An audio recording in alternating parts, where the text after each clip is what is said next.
Once upon a time in a peaceful village, there was a little bear named Bobo. Bobo was a curious and playful bear, always looking for new adventures. He lived with his granny bear in a cozy house at the edge of the forest.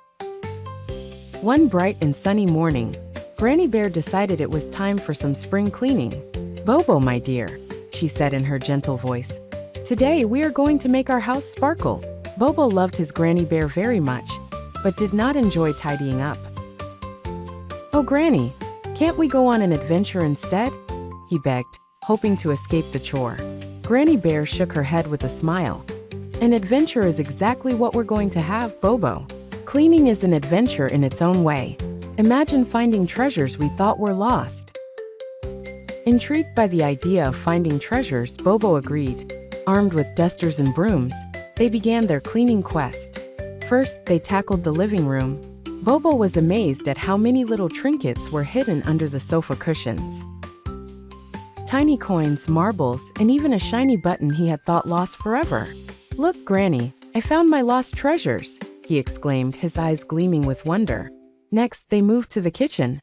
Bobo helped wash the dishes, creating a soapy mess everywhere.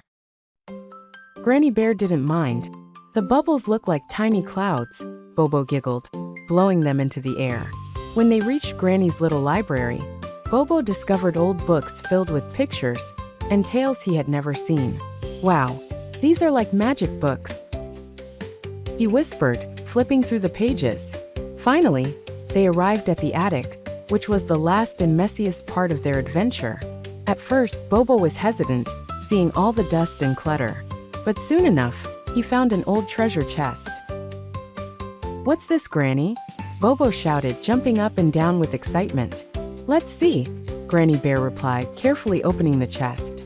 Inside were old family photographs, a patchwork quilt Granny had made when she was young, and even a pair of Grandpa Bear's spectacles. "These are treasures indeed." Granny laughed, tears of joy in her eyes. At the end of the day, the house was sparkling clean, and Bobo had learned a valuable lesson. "Cleaning isn't so bad, Granny. It's like an exciting treasure hunt," he said, hugging her tightly. From then on, Bobo never complained about tidying up, because he knew each cleaning day was an adventure waiting to unfold. And so Bobo and Granny Bear lived happily, in a house that was not only tidy, but also filled with love and cherished memories.